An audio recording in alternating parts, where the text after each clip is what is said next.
No, I think it's a desperation thing. You understand me? People just feel like once they become famous, everything they want is has come to pass. So, and the truth is, let me just tell you the truth. Sorry to say, but a lot of these Nollywood actors and actresses, they are not trained. Some of them just did it, and of course from experience and kept on doing it. But some of us went to film academies, we tried to train from the veterans. So when you know that you are not trained, but you have the looks, that's why they do BBL and all what. When you know you have the looks, you understand me, they just throw themselves because they feel like they have something to, you know. So, to me, it's not just about the acting. No. I feel like most of the reason for those BBL and all those this thing is that, to me, I feel like it's not the money they're going to pay them for that movie that is what they are looking for. I believe maybe at the end of the day they are paid. Yeah, brother, off your mic. A future invest.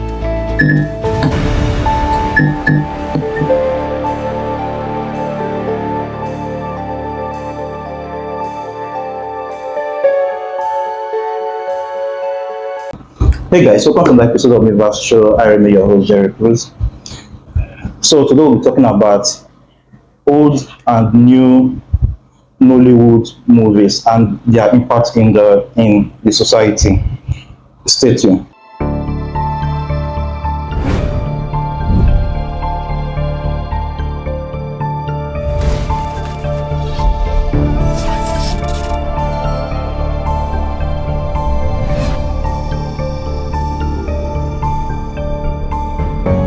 Hey guys, welcome back. So today we'll be talking about old and new Nollywood movie in our society, like their impact in the society. So before we start talking about anything else, I would like to introduce our guest for today. Right here with no other person but the CEO of Webby Kuala, Mr. Ezekiel. Hello guys. I'll be introducing our second guest, like the star guest in the house for today. And I'll be introducing no other person but the CEO and founder of Vicard's Dance and Arts Academy, and is a group, not just academy but real estate. I will allow Mr. Victor to tell us more about Vicard's Dance and Arts Academy. But before we go into that, if you're a new viewer and you are viewing for the first time, please don't forget to hit the subscribe button below and please turn on your notification bell. And if you've been viewing before, thank you for your love and support. We really appreciate you. Thank you. So, Mr. Victor, please, I would like you to tell us more about your Dance and Arts Academy. What was the inspiration behind it? All right. Thank you very much. Thank you for having me on the show today. All right. So Vicard's Academy of Dance and Performing Arts is academy where we teach people how to express themselves in entertainment and performing arts. You know, we teach people how to dance, how to act, how to play musical instruments, how to walk properly, how to just express themselves. Actually, Vicard is a group, and under the group we have our studios. That's where we make our films and productions. And under also we have the academy. So Vicard's Academy of Dance and Performing Arts falls under the academy because that's where we teach people how to, you know, dance, sing, act, you know, write scripts and all whatnot. It's like a synergy of all the arts, you know. So that's basically what we do. And the inspiration came from, you know, a lot of people are talented, but those talents, if not well harnessed and nurtured, you know, there's a popular saying that talent is not enough. All right, you can have talent, but if you don't develop and nurture your talent, you might not attain full potential. You know, so our academy is where we teach people okay, we discover those who are talented, then we bring professionals to nurture them, teach them, and give them a platform to express themselves. So that was the inspiration, and that's what we do at Vicat Academy of Dance and Performing Arts. Thank you very much.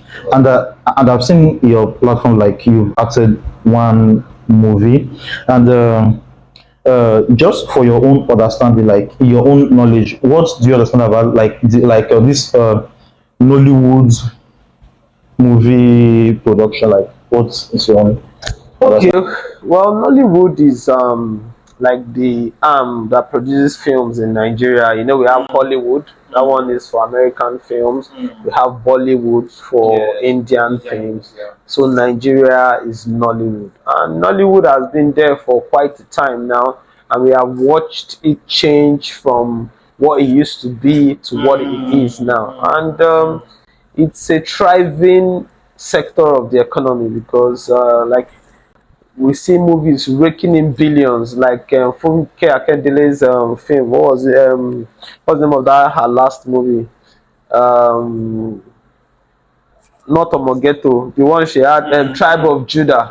You see, she was raking in billions, and that's to show you that Nollywood is not what it used to be anymore. It's now on a global scale. If you notice, Netflix are buying almost all our films now.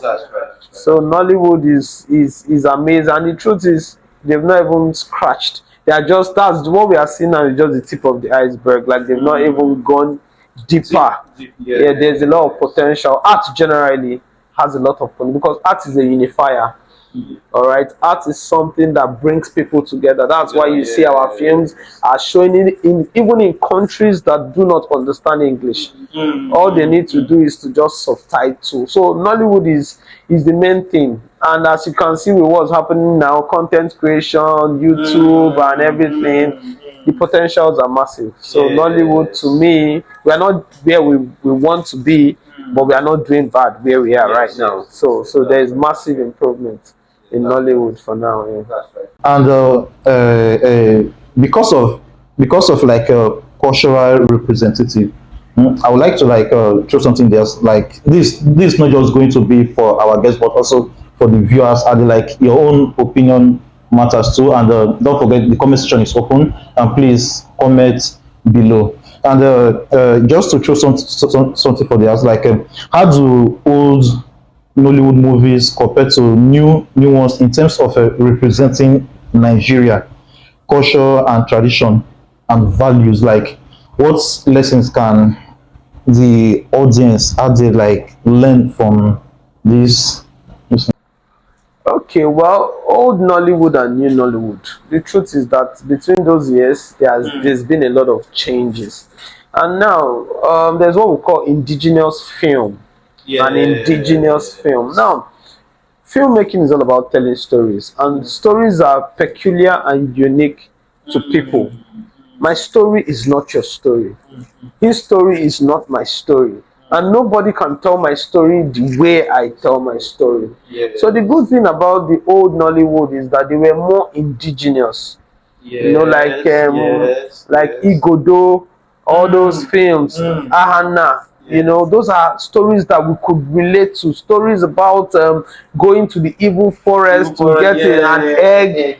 Those were the things that were attainable. And the truth is, those were really good indigenous films. And now, because film has a large audience, somebody in France, for example, is watching our films.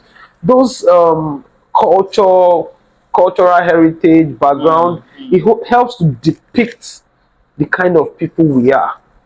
But sadly, in this new Nollywood, some people still do it, but the whole contemporary and civilization has made everything begin to now everything now look westernized. They call it urban. You understand me? A lot of stuffs that are not real. They are trying to do a lot of action, and it's not.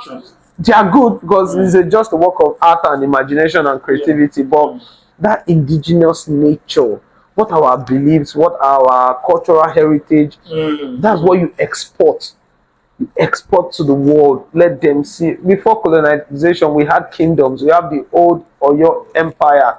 Even in Asaba here, they had wells, chiefs, traditional council. Why not exhibit those things? Yeah. You know, if you check a lot of films that have won a lot of awards, they are indigenous films, because films are a way to, you know, rewrite our history and tell people this is what we do. So that's the kind of films I feel like this new Nollywood need to start embracing more. All this urban glamour, spectacle, I don't, all those just for the spectacles. You need to go deep to your roots. Another problem is that nowadays the new Nollywood, not all, but some of them, they don't do their due research. You know, that's why you see a native doctor, all of them are having a white powder. That's wrong research, yes. Because if you take your time to do research, you know that in some villages, the native doctors, they don't even apply anything like white chalk. You see, you understand me? So we need to really go deep down to our roots, and those films actually sell more in the international space. You understand me? So that's it. You're welcome. Very much. You know, when talking about like indigenous like movies, I thought about something like growing up. I found myself watching Nollywood movie a lot, like very like a lot. But now I find it difficult to like even stay up to like maybe 30 or 40 minutes watching Nollywood movies.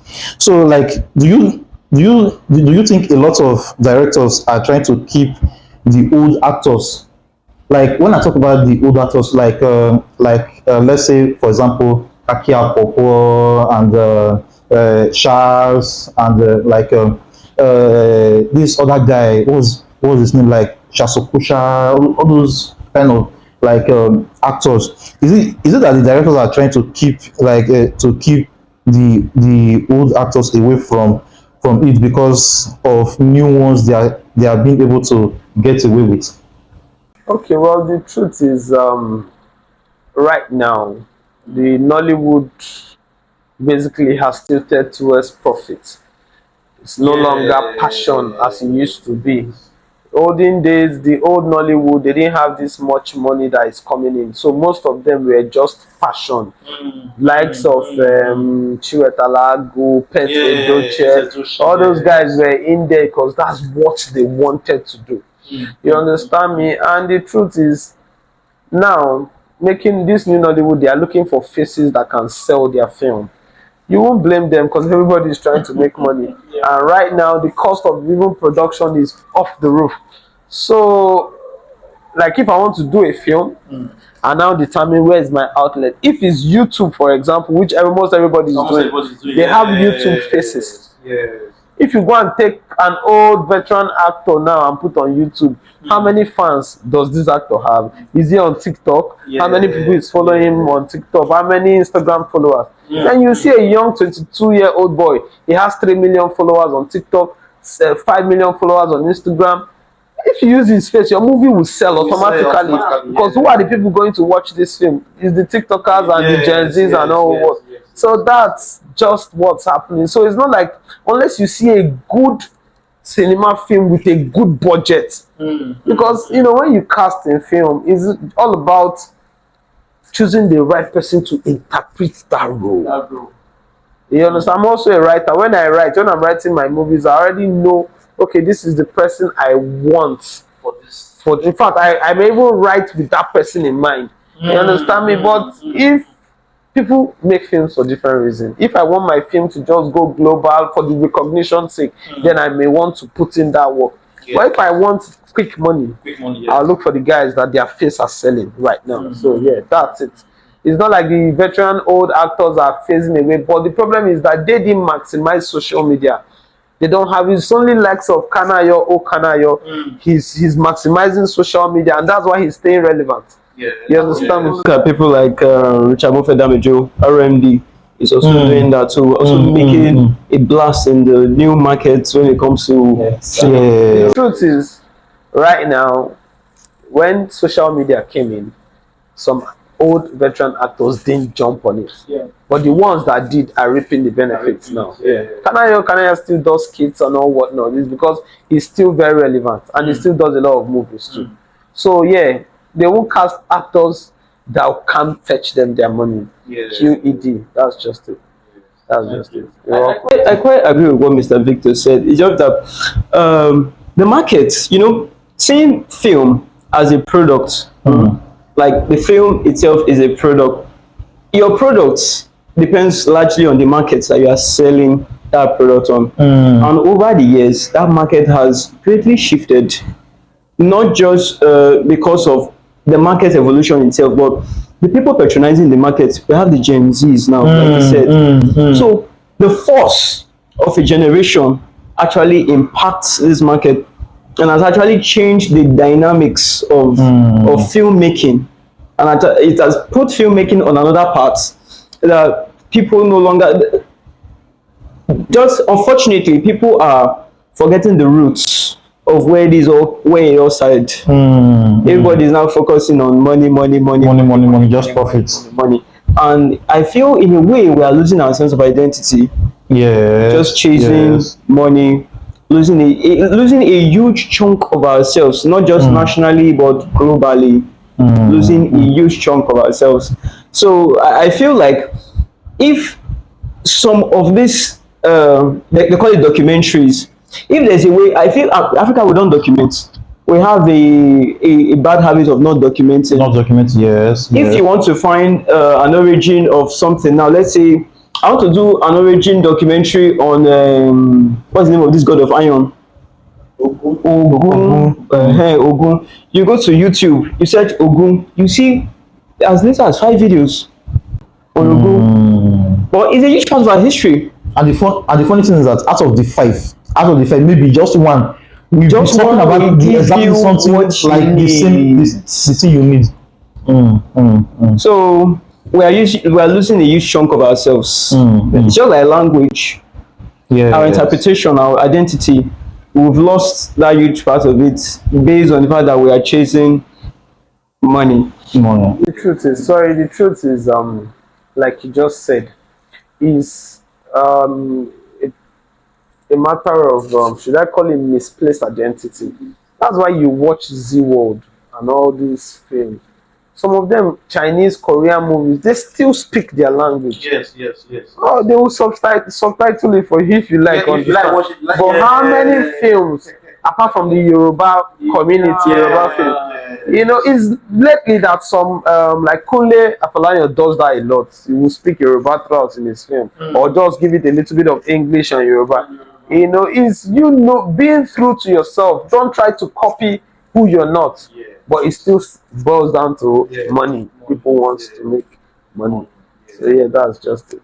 Talking about you said something about like YouTube, like a lot of people are now like shooting and posting on YouTube, trying to get the right like the main person that will sell their movies, you know. I was having a conversation with someone, and the person was like, why is it that every movie, let me use for example Ruth Kadiri, like if you look most of her, well, Ruth Kadiri is actually like, they actually changed actors.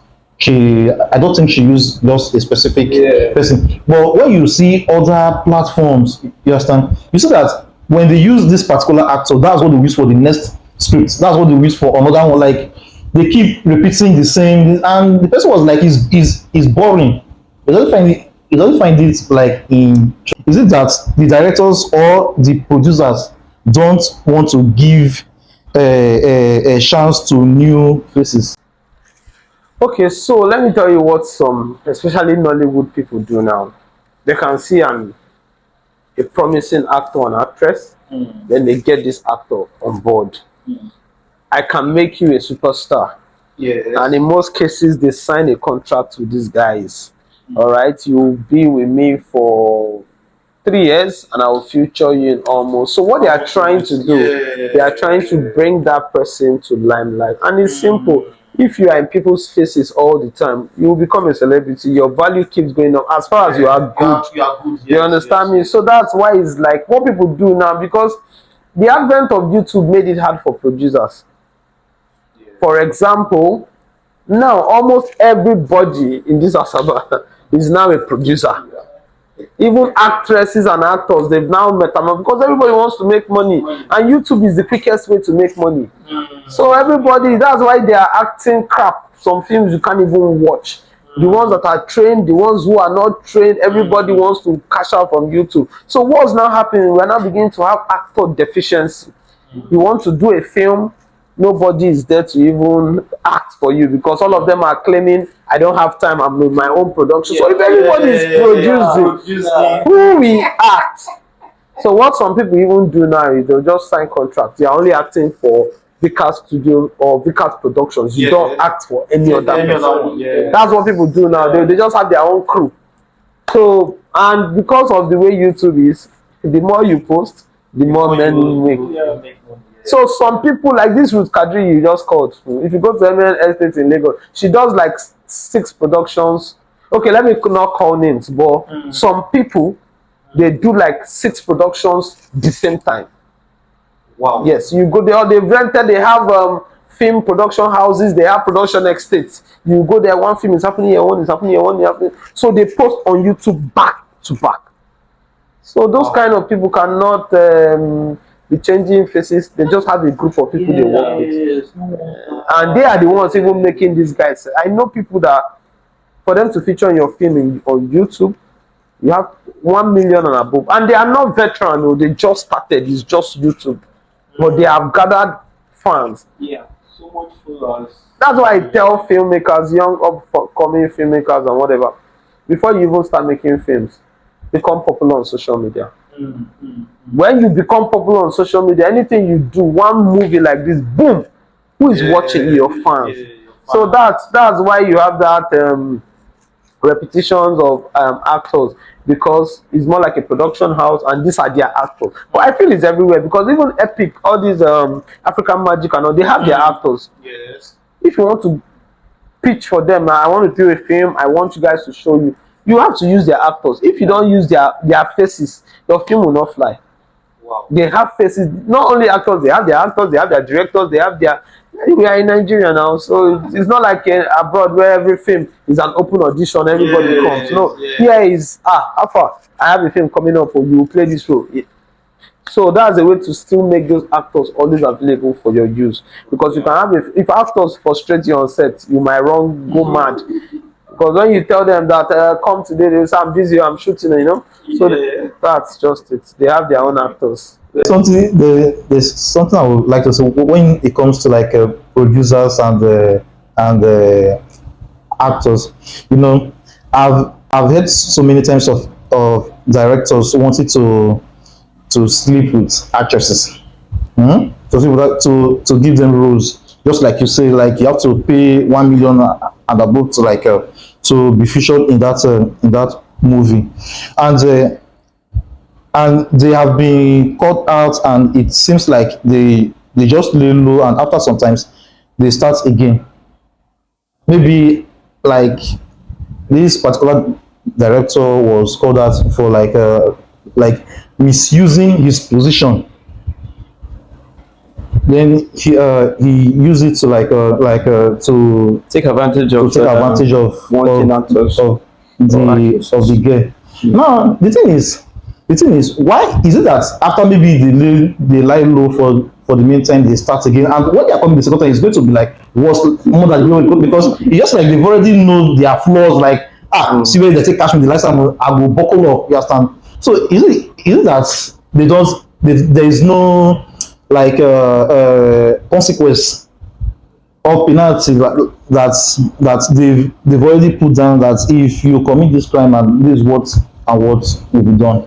Okay, so that's a very sensitive issue, but let me just tackle it as much as I can. Okay. Now, this issue of ladies and guys is not particular to film. You're not just moving. We have sex for grades lecturers. We see them every day. We have even as normal as please, I'm looking for a contract. It happens every day. So film, I feel like they just call out filmmakers because they are in the spotlight, so people know them. Now, the thing is, first of all, the ladies in question, I'm not supporting the men, but they have refused to put in the work. Because in this time we are, you don't even need to There are some people that started getting roles from just their post on social media. If you are not good, that's when men want to take advantage of you. If you are, maybe you already, let me even say as small as 1 million followers on TikTok, and what you just do is come on TikTok, act. Trust me, producers will be begging you, because now you have market value. You have what that if they feature you in their films. Do you know that in all these actresses and actors, the ones that have a good following on social media, when I feature you in my film, for example, I still have to pay you for the publicity you are going to do in that film. So the thing is, the should I call this sex for roles is bad enough, but the ladies too. Some of these ladies are desperate. Yeah. Truthfully, from experience, some of these ladies are the ones that even throw themselves at this director. Yeah. But the problem is, when the thing now goes south, Yes. they have done it a couple of times, it works for them. Maybe when the director now says okay, I don't want you on my set anymore, it now goes viral. You understand me? So it's two ways. No, I don't think any director will force you, or any producer will force you to sleep with them. You're a woman, you know how these things work. You want to, sir, I want to feature on your film, and he's telling you come to so hotel. So, yeah, You as a woman should already know that, no, sir, I don't want to go to the hotel. Like, can we just meet somewhere? And let me tell you, just like every man, if they do advances that you want to, they see you are not bothered. Two things are involved. Is either they let you go, you won't feature for them, or they will say, okay, just act, let me rest. You understand me? So I don't think anybody was raped. Some of these ladies, I don't want to give you guys some instance. Some ladies will say, I want to be in your film, I will do whatever it takes. They will you know, some people pay directors to put them in their film. Wow. There are ladies that, because that's where the desperation comes in. People want to be superstars by all means. People will tell you, okay, I will pay you. Don't pay me, I will pay you. Feature me in your film. You understand me? So it's two ways. It's wrong in every, and it's individualistic. It's not about even the professional. There are some directors that don't do it. You understand me? There are some directors that don't do it. But yes, I was going to ask, is it a talent thing that makes this thing happen? Like, what's your observation on the talent pool right now that makes this thing actually happen? Is it that these people literally don't have the talents to act? That it makes directors want to take advantage of them? Because if you see someone's talent, that this person is really talented, I can work with this person. I don't have to allow my impulses to rule me when dealing with this person. So I don't know. Is it a lack of talent thing? no, I think it's a desperation thing.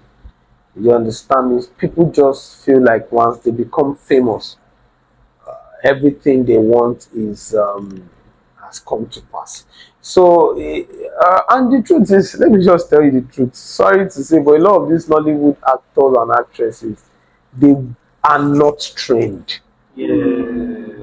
Some of them just did it, and of course from experience and kept on doing it. But some of us went to film academies. We tried to train from the veteran. So when you know that you are not trained, but you have the looks, that's why they do DDL and all what. When you know you have the looks, you understand me, they just throw themselves because they feel like they have something to show. It's not just about the acting. No. I feel like most of the reason for those BBL and all those this thing is that, to me, I feel like it's not the money they're going to pay them for that movie that is what they are looking for. I believe maybe at the end of the day they are paid. Off your mic. Future invest. So let me tell you the truth. Let me tell you the truth. So I feel like it's a fair Let me tell you the truth. Let me tell you, the fact is simple. You invest on your shop.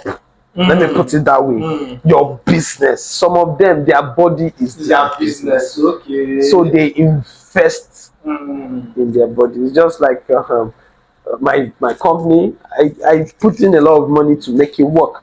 So some people have seen it. Sadly, ladies, this is the only way out. So they have to look good, buy good pedicure creams and all, good shape. It gives them access, a lot of access. But truly.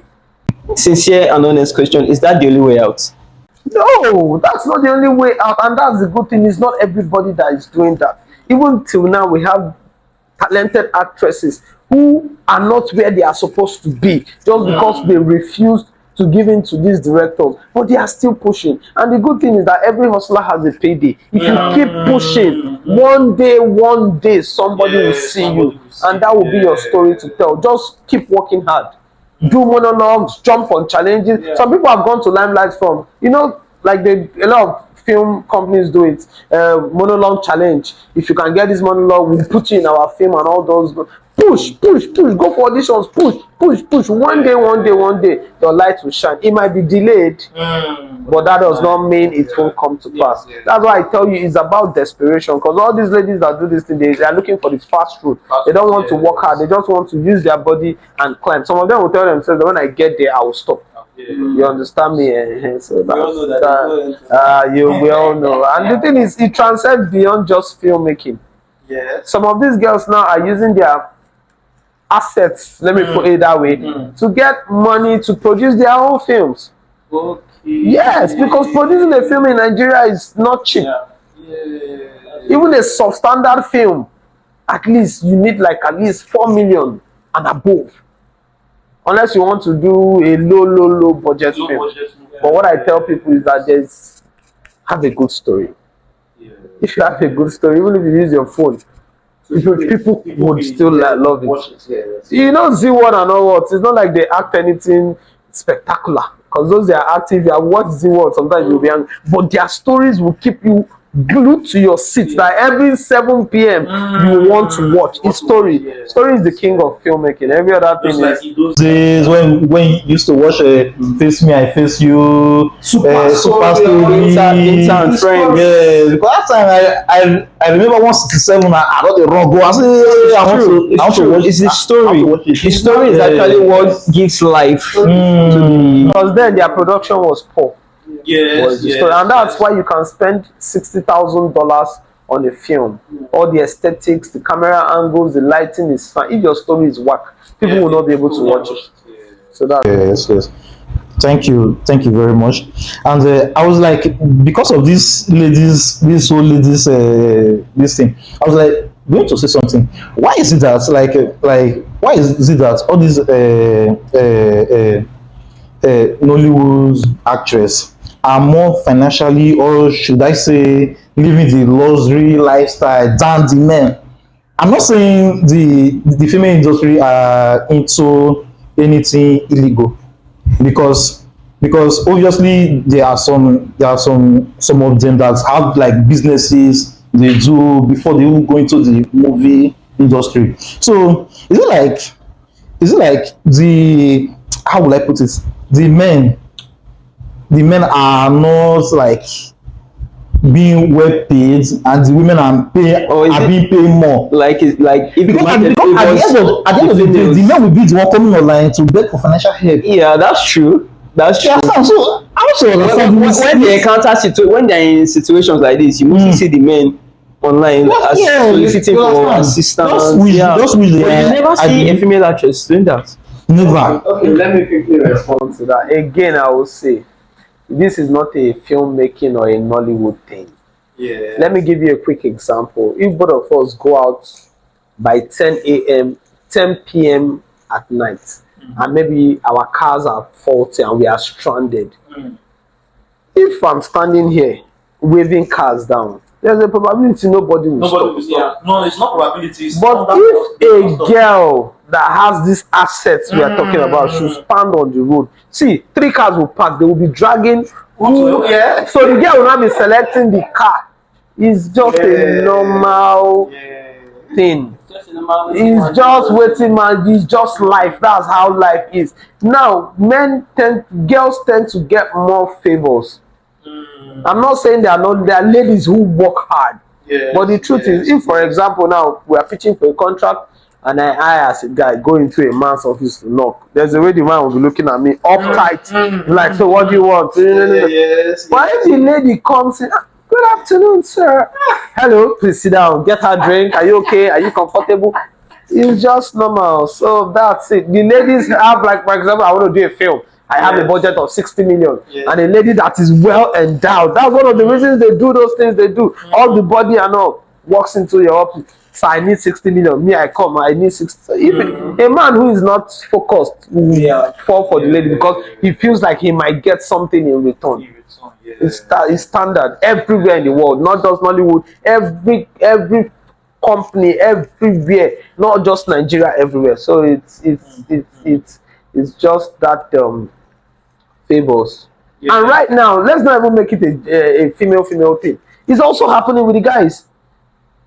You can see a guy now. That's why some of them are all macho, well built. They are looking for a contract. Maybe the lead person there is a woman.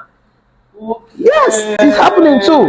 Have you not heard of sugar boys and that's raining everywhere? Yes. If it's a woman, she can see a fine bobo and where a girl can come in, the lady, women they don't like themselves that much. It's about you, why you dressed like this? We're a guy. So it's the country is corrupt morally. So it affects every facet. No, yes. Let me just say like 70-30. Yes. 70-30 for now. 70-30. Thank you. Very much, Mr. Victor, for giving us the opportunity to host you on this show today. And I believe this topic has really enlightened us in some ways. And I believe it's not just about you waiting for your profits in the front. It's just like you have to put in the work, the effort, everything, because that was what they do back then. Like putting everything is passion. It's not about, man, I have this, so yeah, let me just go, you look for this road. Then at the end, you work with we call you Alpha. That movie you produce, this fine guy. So you have all those kind of things. So let's not just wait for all those kind of things. I believe when you put in the work, everything, it has to be passion. It's what you love. You understand? So thank you very much for enlightening us in everything.